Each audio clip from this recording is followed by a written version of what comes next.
সুপ্রভাত বন্ধুরা, রাধে রাধে। আশা করি সবাই ভালো আছেন।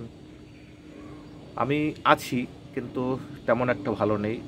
রাত্রবেলা একদম ঘুম হচ্ছে না, স্লিপিং পিল খাচ্ছি, তাতেও হচ্ছে না। ডক্টর দিয়েছেন, কেন জানি না। এটা আমার দীর্ঘদিন ধরে হচ্ছে, শরীরটা তেমন ভালো নেই।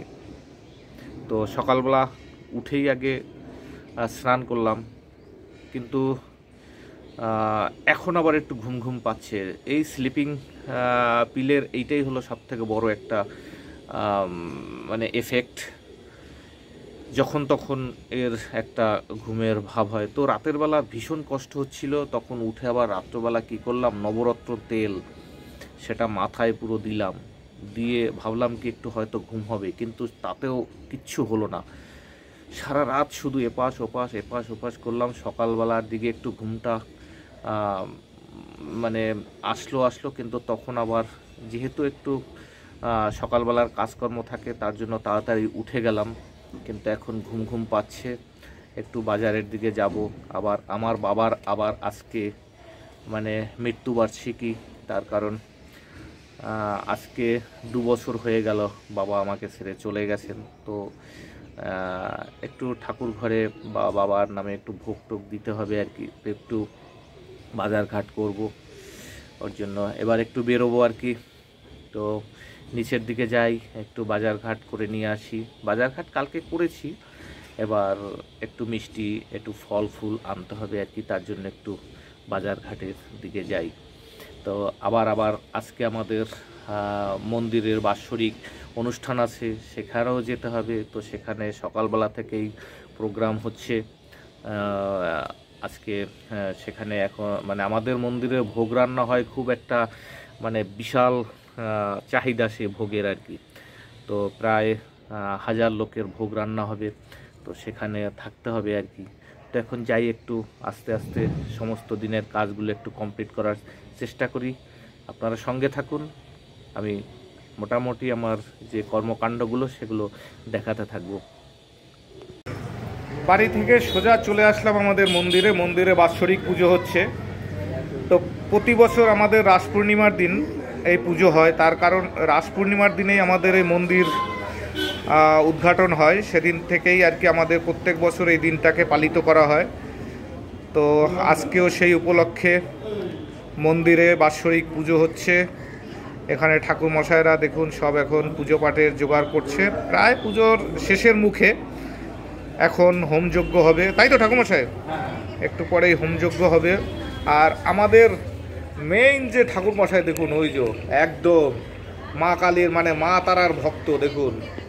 জয় তারা, রাধে রাধে, হরে কৃষ্ণ। তো আমাদের এই মন্দিরে সমস্ত দেবদেবী পূজিত হয়।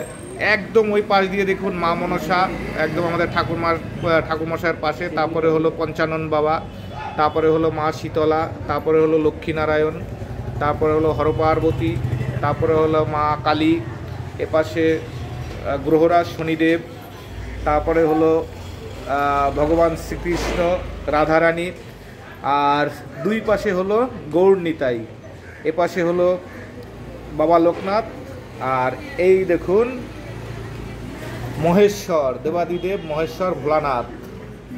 তো আমাদের এখানে মোটামুটি খুব নিষ্ঠাভাবে পুজো হয়। তো একটু পরেই হোমযজ্ঞ হবে। হোমযজ্ঞর পরে সন্ধ্যার সময় এখানে সকলকেই মোটামুটি একটু প্রসাদ বিতরণ করা হয়। প্রায় 1000 লোকের প্রসাদ, যতক্ষণ আমাদের কাছে প্রসাদ থাকবে ততক্ষণ পর্যন্ত আমরা বিতরণ করতে থাকি। এখন সব রান্নাবান্না হচ্ছে, প্রসাদ, খিচুড়ি প্রসাদ, তো সেটাও দেখাবো। এই হলো আমাদের মন্দিরের ভিতরের যে আমাদের দেবদেবীগণ আছে, সবার সঙ্গে একটু পরিচয় করালাম। বাৎসরিক পুজো হচ্ছে, এপাশে পুজো উপলক্ষে একটু বাউল গানের আয়োজন করা হয়েছে। আর বিখ্যাত বাউল স্বপন দাস বাউল, উনি গান করছেন, মানে অন্ধ স্বপন যার ডাকনাম, আমাদের অঞ্চলেই ওনার বাড়ি। আর দেখুন এটা পুরো রাস্তার উপর আমাদের প্যান্ডেল, আর এই সামনেই হলো আমাদের অফিস। আর অফিসের উল্টো দিকে হলো আরবান হেলথ কেয়ার যে হসপিটাল, সেটাই। এখানে ঠাকুরমশাইরা এখন একটু রেস্ট নিচ্ছেন, একটু পরেই আবার হোমযজ্ঞ চালু হবে। এবার দেখাই যে খিচুড়ি কোথায় রান্না হচ্ছে, প্রসাদ কোথায় রান্না হচ্ছে, সেগুলো আপনাদের এবার একটু দেখাবো। চলুন।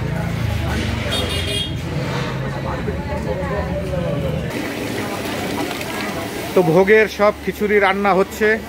এক কড়াই নেমেছে, এক কড়াই সবে নামলো। দেখুন খিচুড়ি, ওপাশে লাবড়া, এপাশে আরও হবে। মোটামুটি টোটাল কত কড়াইয়ের মতো বলা হচ্ছে? রাজীব বলছি টোটাল কত কড়াই হবে মোটামুটি বললো? কড়াই এটা কত 300 লোক খাবে। হ্যাঁ, জাহাজ এটা 3 কড়াই হয়ে গেছে। 3 কড়াই হয়ে গেছে। এখন মোটামুটি আরো 1-2 কড়াই হবে, 9 কড়াই। আরো 9 কড়াই? হ্যাঁ ব্যাস। আরে কড়াই হিসেব তুমি করছো কেন? মানে আর কি আমাদের যেটাকে বলে, এটাকে কি বলে জানো, ডাব্বু না কি বলে? ডেক্সি। মানে 3 ডেক্সি এটাই নেমেছে, এখনো এরকম 9 ডেক্সি নামবে। তাহলে আচ্ছা, কড়াই এখনো 9 কড়াই 10 কড়াই নামবে আর কি। আচ্ছা, তো অনেক দিন পর আমাদের পুরনো রাঁধুনিকে আবার পেয়ে গেছি। এ হলো আমাদের ভীষণ মানে ভালো রান্না করে একজন ভালো রাঁধুনি। মাঝে আমরা একে পাচ্ছিলাম না, ইদানিং আবার পেয়ে গেছি, খুব ভালো লাগলো। তো এবছরের একটু খিচুড়ির টেস্ট অন্যরকমই হবে আশা করি। হ্যাঁ, এটা ঠাকুরের আশীর্বাদ। আর যেহেতু আমাদের এখানের খিচুড়ি নাম করা খিচুড়ি, আর আমাদের এই প্রসাদ পাওয়ার জন্য এই অঞ্চলের সবাই তাকিয়ে থাকে প্রত্যেক বছর কখন এই প্রসাদ হবে আর কি। তো যাই হোক, তোমরা একটু মন দিয়ে ঠাকুরের নাম করে রান্না করো, যাতে এই প্রসাদ যাতে মানুষ পেয়ে যে বলে না ওখানে প্রসাদটা আবার ঠিক সেই আগের মতোই হচ্ছে আর কি। না এখনই আমরা, এটা তো আগে ভোগ হবে, ভোগটা হবে সেটাই একদম। তো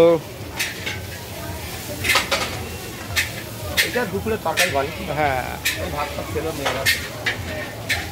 তো যারা রান্না বান্না করছে, যারা পুজো পাঠের এখানে আছে, তাদের একটু দুপুরবেলা খাওয়ার বন্দোবস্ত করা হয়েছে। তারা এখন অনেকে খাচ্ছে, তো আমাকেও খেতে বলছে, কিন্তু আমি তো বাড়ি থেকে এক্ষুনি খেয়েছি। তো এখন হোমযজ্ঞ চালু হবে, সঙ্গে থাকুন, সেগুলো দেখাবো।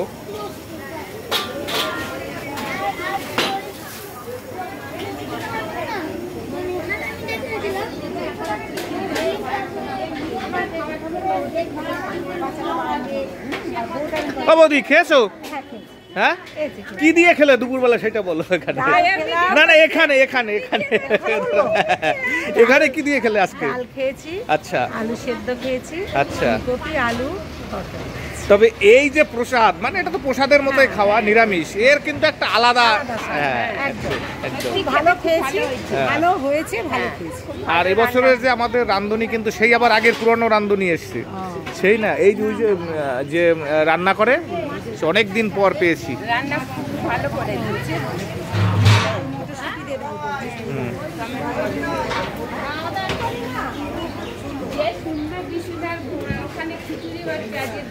তো যাই হোক, এই ভিডিওটা আমি এখানেই শেষ করবো। আবার পরবর্তীকালে একটা ভিডিও করব, সেখানে আবার দেখাবার চেষ্টা করব।